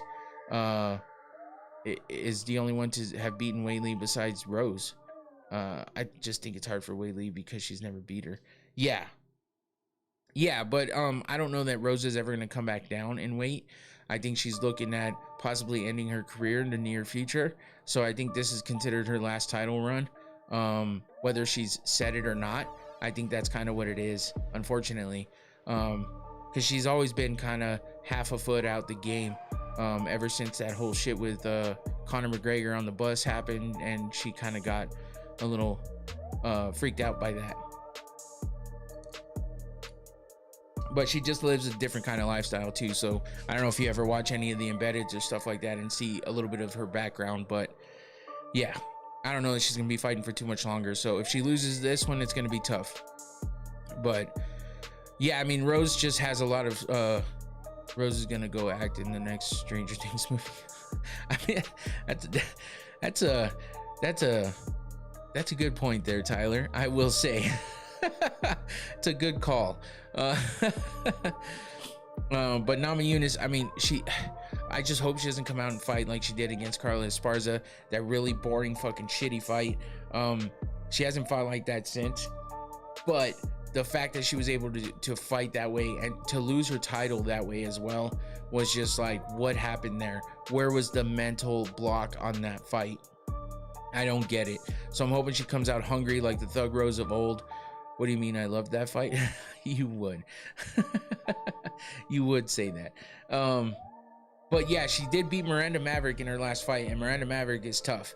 So beat her by unanimous decision. I mean, she hasn't gotten a finish since Whaley in that head kick knockout. Every other fight has been a win by decision, a win or loss by decision, and most of them were unanimous. So never lost more than 2 in a row though, but she is coming off a win. And yeah, she doesn't have as many finishes. That's what's tough. So when it comes down to it, Natalia Silva has the upper hand here, being younger, finishing more fights, the long win streak, and just the up and coming prospect that, you know, is supposed to put away higher level veterans like Rose Namajunas. So that's what's going to make it tough. But I would love to see Rose come in and stop the hype train here and slow Natalia Silva down a little bit and, you know, continue on her last title run. If Dana White sticks to what he said, that means she gets a title fight. And I'd love to see her gain that title one more time before she retires. Would you rather only be able to watch boxing or WMMA for the rest of your life? I would go with WMMA, honestly. I'll pick any MMA over boxing to be the only thing I watch. I mean, I wouldn't complain either way. At least I got some combat sports. But if I'm only choosing between those two, I would pick WMMA all day, because at least you got some ass to look at every once in a while too. So there's another plus there, and that's a pretty big plus if you think about it. So I would definitely roll with that answer. Valid. Thank you, man. Shit, at least I got one in there instead of just getting the troll answer. All right, so I completely forgot about changing it up and showing you the you know, because boxing is who's the most attractive female fighter ever? Pearl Gonzalez. Dude, Pearl's actually pretty fucking hot, but I would not call her the most attractive one ever. Tracy Cortez and Mackenzie Dern have their own categories there for particular reasons. But I mean, Tracy doesn't look very good in this picture getting kicked in the face, but it does showcase the kicking abilities of both these girls with Taekwondo backgrounds, so that's what makes it valid. But I will say that yeah, Tracy Cortez and Mackenzie Dern are definitely high up there. I mean, Natalia Silva's up there too, bro, but so is Polyana Viana. Rachel Ostovich is nice, but if you see her these days, she fell off a little bit. I hate to say it. She got very, very, very, very thick, and it changed her face in a way that I don't appreciate much. But that's just me, man. That's just me. I wouldn't say no, but young Gina Carano was the best. Yeah, for sure. Can't deny that one at all. Thick and fat are not the same. Damn, Infinity. Do you know who we're talking about? Michelle Watterson was good too. Yeah, for sure. Yeah, Michelle Watterson had. Yep. Yeah, so let's move on though. Getting away from the women here and into the heavyweights. Waldo Cortez Acosta, who's been on a roll lately, versus Derek Lewis, the Black Beast, also on a 2-fight win streak. So that makes this one interesting because, you know, Acosta coming off that win over Ante Delia, where he got poked in the eye, and then came back and with one punch just knocked out Delia. It was a bit controversial. Oh, I'm sorry. I forgot about Gaziv. Fuck. I forgot about Gaziv. Shit. I forgot because he jumped in 2 weeks later and fought Gaziv and beat him as well in the first round. So 2 first round finishes for that 2-fight win streak, both TKO wins. So that is what makes it an interesting fight, because even fighting through some adversity, Waldo Cortez Acosta was able to come back and get the win in the first round still. Both of those wins also having performance of the night bonuses. His fight before that was against Sergey Pavlovich, where he lost a unanimous decision against him. But he's gotten wins over Sergey Spivak, Ryan Spann, Robelis Despain, and Andrei Arlovsky, and Lucas Brzeski. So some pretty good fucking names under his belt for wins. He's 9-2 in the UFC. He hasn't been stopped on the feet or on the ground, only has losses by decision, where he's 7-2. And like I said, he's on a 2-fight win streak. I think Derek knocks him the fuck out, no disrespect. I kind of hope for that, honestly. I like Salsa Boy, but against Derek Lewis, the Black Beast, shit, I love Derek Lewis, man. He's the shit. So yeah, he's definitely in good shape for this fight. 29-12 overall for Derek Lewis, 20-10 in the UFC, 24-7 by KO TKO, 1-2 by sub, 4-3 by decision. I mean, if you look at those numbers, he's got a lot of wins. 24 wins by KO TKO is fucking off the chain. Holy shit. But you know, that just speaks to the power of the Black Beast. He's definitely one of the hardest hitting heavyweights in the UFC to date, and right now especially. But you know, he does have a lot of setbacks, unfortunately. He is the all-time leader in knockouts though, with 16 in the UFC, which is crazy. But you know, he tends to gas out, and if he gets kind of worked a little in the beginning, which Waldo Cortez Acosta could do to him, that shuts him down quickly, and he never recovers usually. Secretly Waldo Cortez, and when I win, I will be catching you guys for the disrespect. This song is louder than your voice. Oh, see, I thought so. I did turn it down some. Let me turn it down. Did that help at all? Hold on. Dominicano. Yep. Let me get to my stream deck. Let me turn it down from there because let me find it. My bad. Hold on.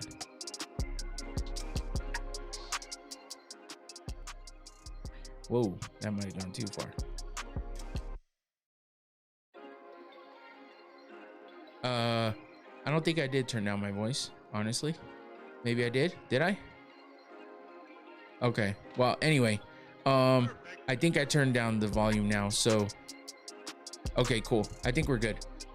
My bad, guys. Yeah. I was talking slower. I was kind of fading out because I was trying to focus on what I was doing.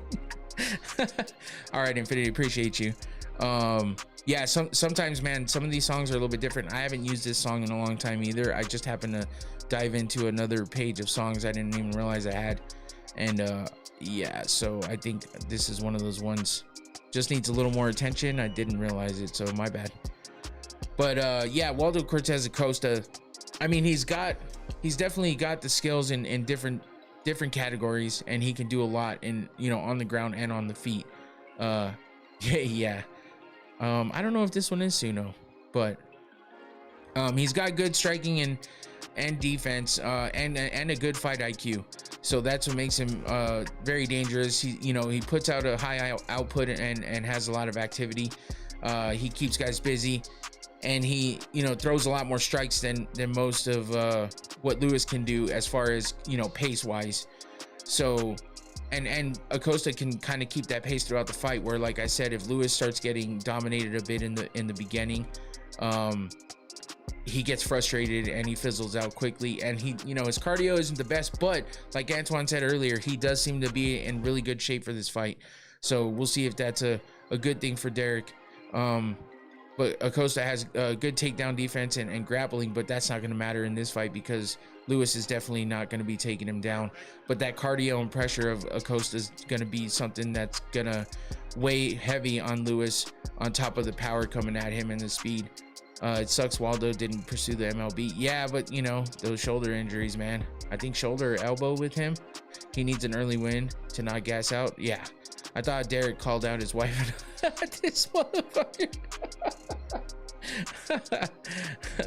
Very true, Tyler. I'm sure he got that ground and pound in that night though, so he's already on to his next opponent. Acosta's not really a one-punch finisher though, for the most part, which is one of the things that he's a little weaker on with against Derek Lewis. But he did finish Delia with that one punch, so I mean that's not 100% true. But Tommy John, man. Hombre, do you think the fighters are getting paid enough? Justin been bitching about. No, I don't think they get paid enough. And Justin, yeah, I don't know, man. Justin's got a little bit of some head trauma. I think that he's not or some CTE. He may not. Derek Lewis has pillow punches. That has to be rage bait. So yeah, it's one of those. They don't get paid enough, but you know, especially with Paramount being in play now and all the money that came in with that, and the only thing I've heard of so far is that their bonuses are going to be higher, but that's it. And so which means you have a 50-50 chance of getting more pay. That's not really a lot, especially when you have a 50-50 chance of getting 2 checks instead of just 1 because of the show and win type structure for most of the fighters. How much more money do you think they deserve? Tree Fitty. I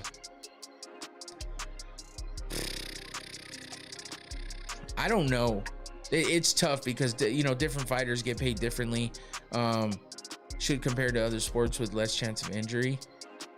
Bonuses being higher means a lot of people on the card won't get shit because only a few fighters get bonuses. Yeah, exactly. That's exactly what I said. But yeah, as far as how much they should get, I don't know. But I feel like they should definitely get more than they do. But that's a whole other conversation.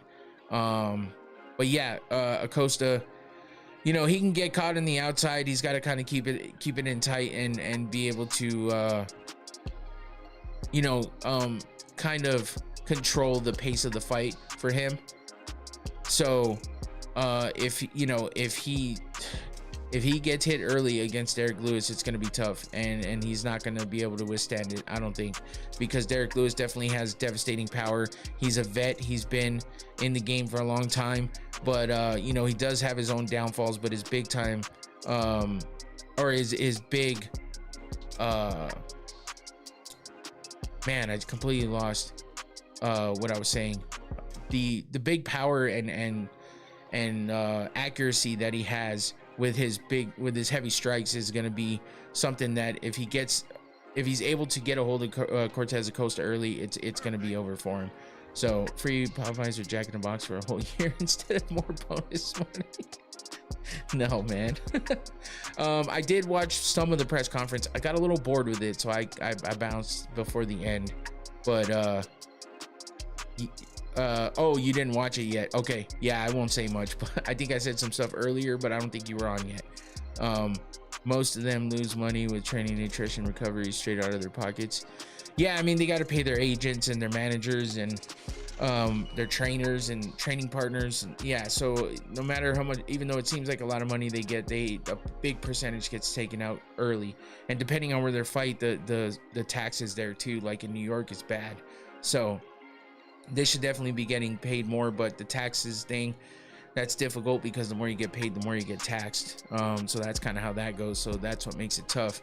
But yeah, both these guys got big, heavy strikes, and you know, with Derek, he's just got to win early. Otherwise, he could, you know, he could slow down quite a bit and pretty quickly, and that makes his defense be bad for the most part.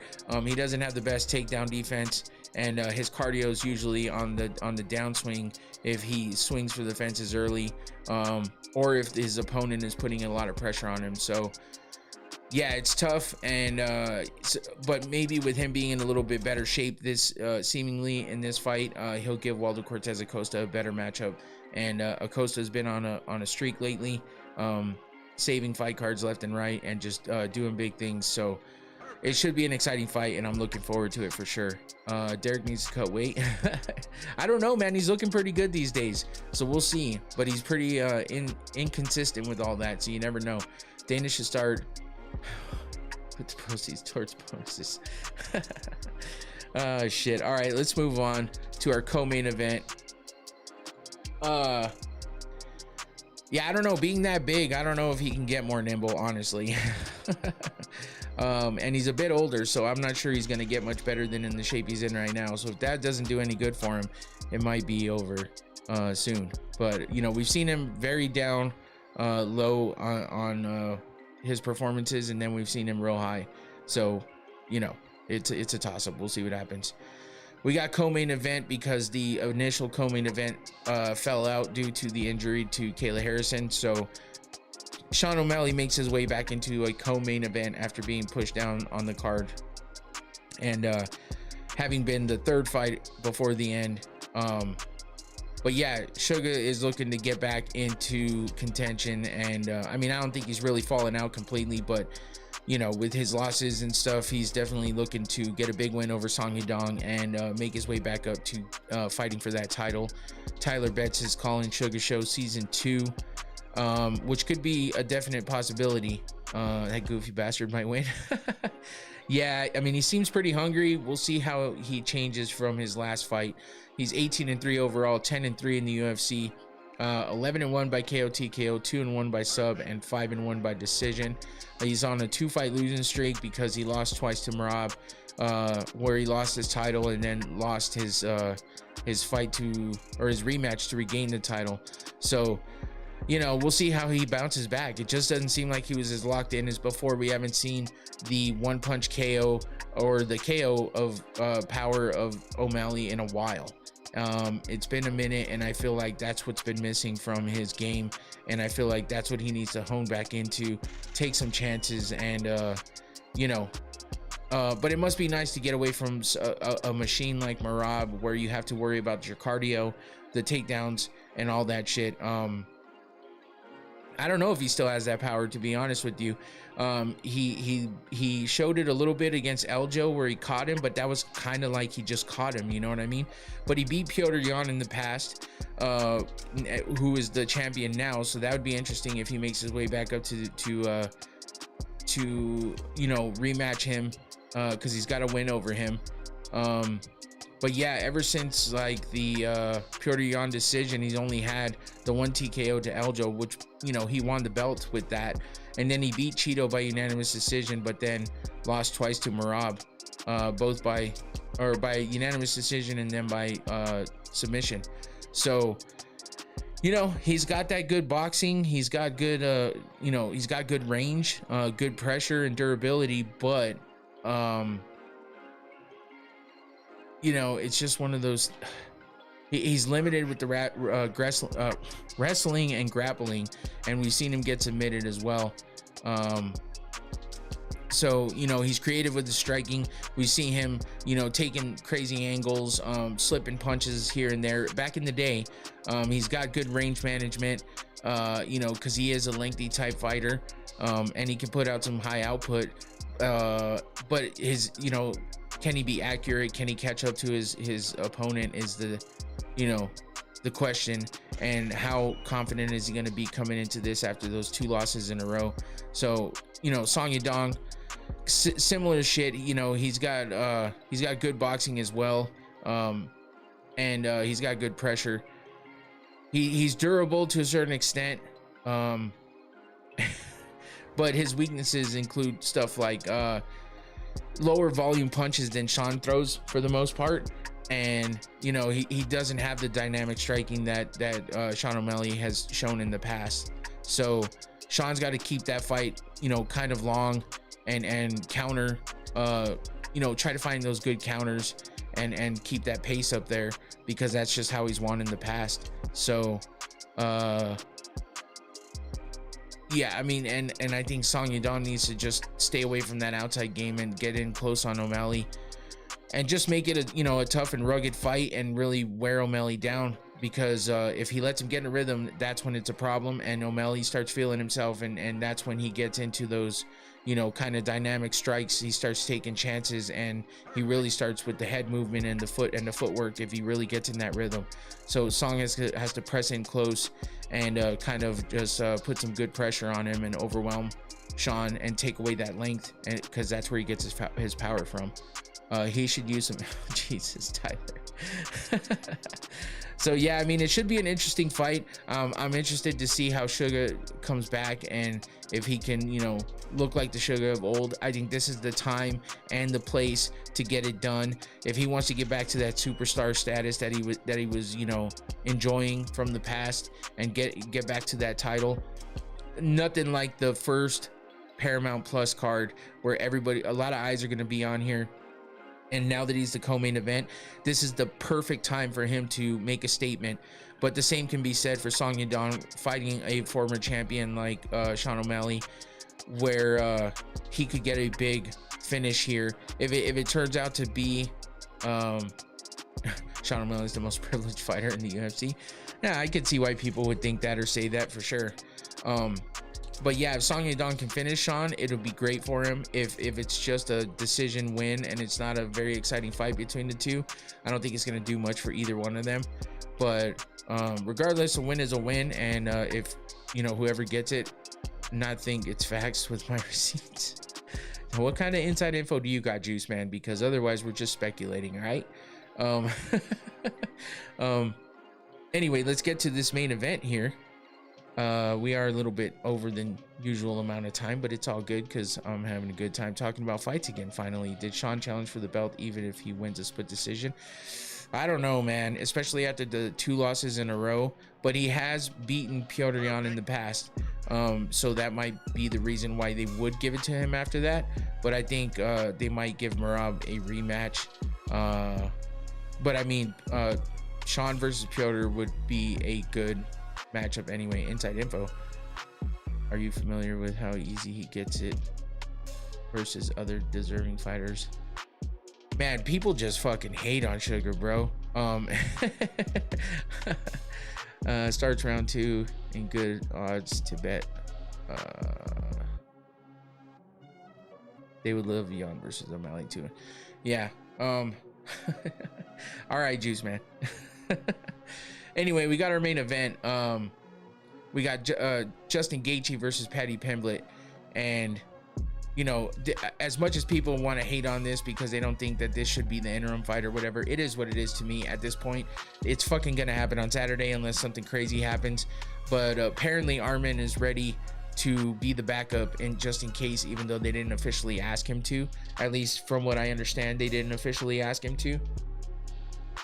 I saw a bunch of rumors because Justin had what looked like staph on his neck, but he said it was ingrown hair or some shit. It did look pretty bad, but he had it bandaged up and stuff, and people were freaking out about it.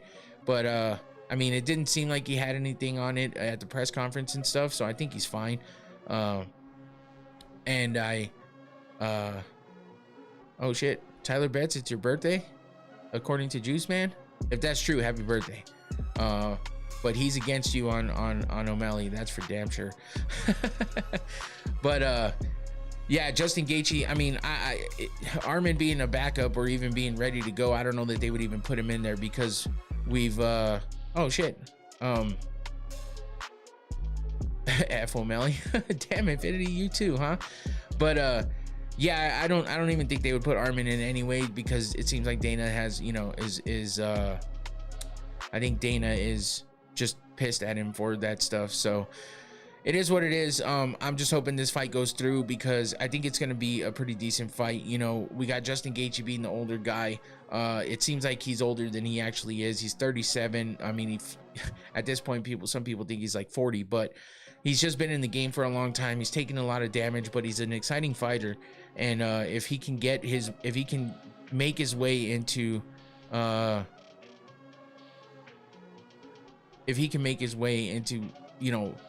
winning this fight in a big way, that's what he's known for, and that's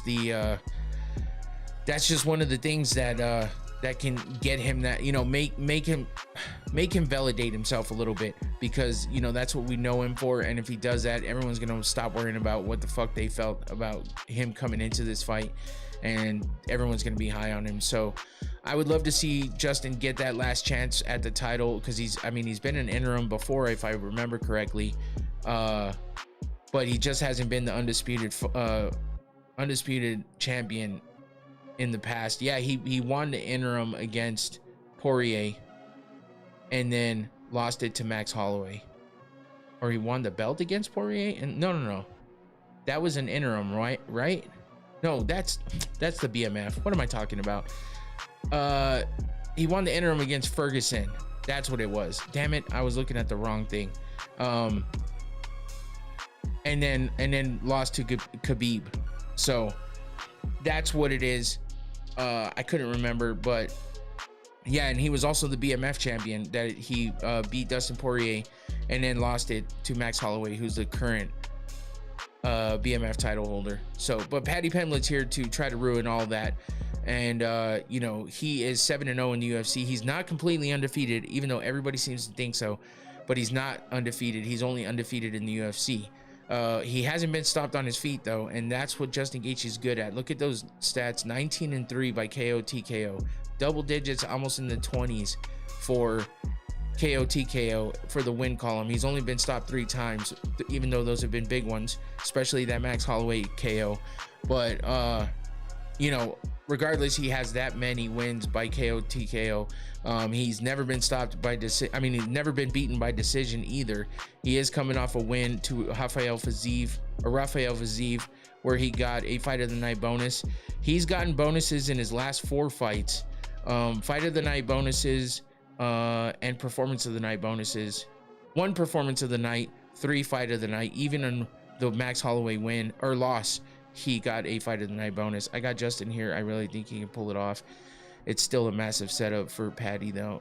Yeah, if the fight hits the mat, Gaethje has precisely yeah, I'm looking at Justin for this one too. I mean, I like Paddy, but I think he's got you know, he's got some time ahead of him. He's still in his prime. I think Gaethje's at the tail end, and you know, being the old guy, I'm gonna root for him. He's an Arizona kid as well, or man at this point, I should say. But he basically got beat by decision by Holloway and KO'd in the same fight. That's true, because Holloway was way up. He didn't have to go toe to toe with him in those 10 seconds, but he gave him the chance, and it paid off for Holloway. So Pimblett though, you know, he's definitely the younger fighter. And he has a chance to beat Justin in multiple different ways, I think, because he's good on the feet, but that's where Gaethje, you know, that's where Gaethje thrives, is on the feet. So he's got 11 wins by submission. So if he takes Gaethje down, it's kind of over for Gaethje, unless he finds a way to scramble up quickly. If Gaethje KOs Paddy, faith in humanity restored. I kind of low-key agree with you on that one. But Pimblett's damn good on the ground, man. He's dangerous if he gets your back. And you know, well, yeah, Tyler Fish, that's because Gaethje gets into fucking wars.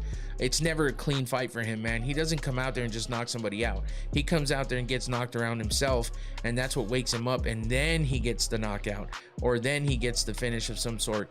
But yeah, it's you know, it is what it is. That's kind of how he fights, and that's what makes it exciting. I just sit back and watch and have a good time. And Justin's fun to watch fight for that reason alone. I think you meant Tyler Fish. Except Holloway, it put him to bed.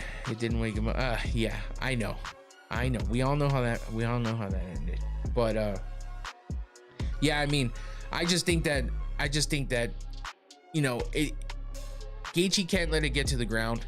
And even though Paddy has good, you know, good striking and stuff on standing up, but and which I think could be the one way that Gaethje can kind of bait him into staying on the feet, because he might think, hey, I'm gonna beat him at his own game. But you know, I don't know that that's the best route for him. The best route for him is probably to slow Gaethje down, or just get in quickly on him and take him down and you know, submit him, because he's, you know, that's one of his weaknesses. So If he can scramble and successfully get some takedowns, he can, you know, negate that striking of Gaethje and stay away from that power. And if Gaethje can just catch Paddy before he gets him down, I think that's his path to victory. So this should be interesting. It should be fun. And I'm definitely looking forward to it. So let's get to the fight wheel predictions before we get the hell out of here. We haven't done this in a minute. Ow, that still hurts my side. So yeah, finally some fight wheel predictions, because we haven't had any fights to predict in the past 6 weeks. So it's about that time to get it going. So let me set all this up and get us ready, and let's go with the fight wheel predictions for the first Paramount Plus card and the first card of the year, first numbered event of the year, so on and so forth. Jean Silva to beat Arnold Allen for our first prediction from the fight wheel. Let me go. I'm gonna write his whole name because there's two Silvas. So there's our first fight wheel prediction. Let me get Arnold Allen's name out of there.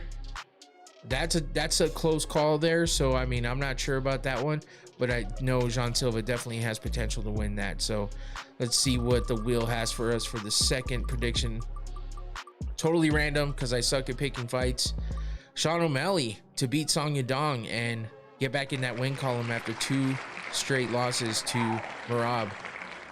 So that would be good for O'Malley if he can get that done. But it is going to be tough against Song Yadong. And I'd love to see Sean O'Malley come out looking like the Sean O'Malley of old and,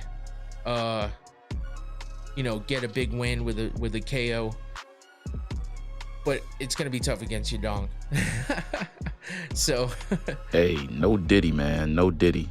Here we go with our third fight wheel prediction for UFC 324, and we got, oh shit, Thug Rose. What does the AI pick? Both fighters?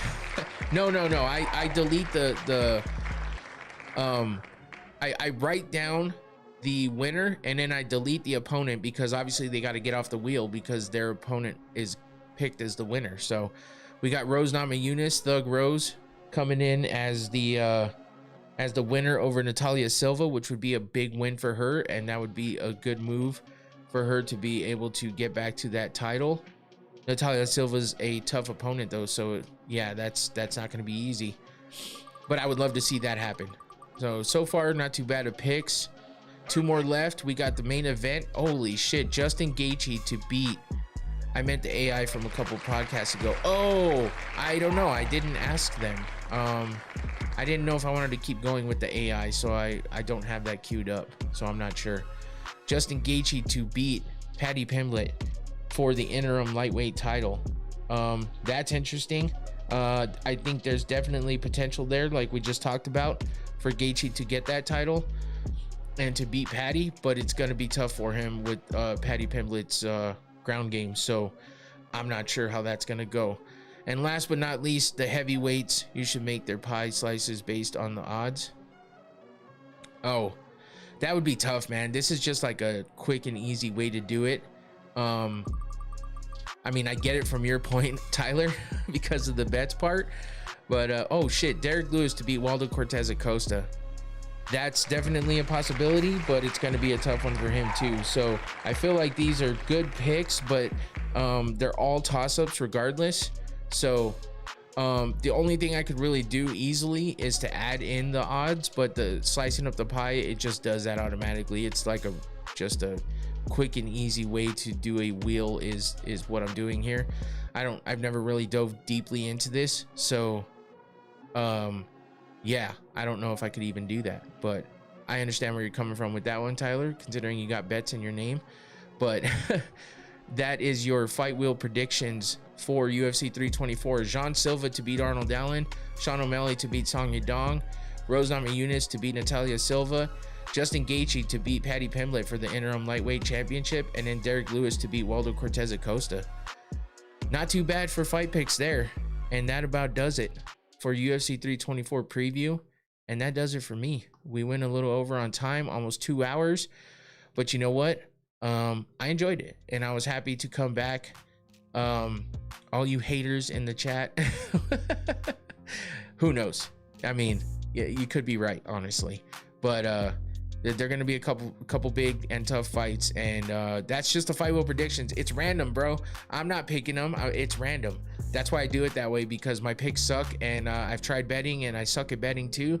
So when it comes down to it, I just do it randomly, let the fight wheel predict, and we'll see how it does. And if I remember correctly, at the end of the year last year, the fight wheel did pretty decent and went on a little bit of a run of having at least a 90% average.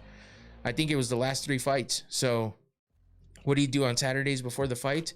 Well, usually I'm getting ready for the watch party, but I'm not doing that this week, unfortunately.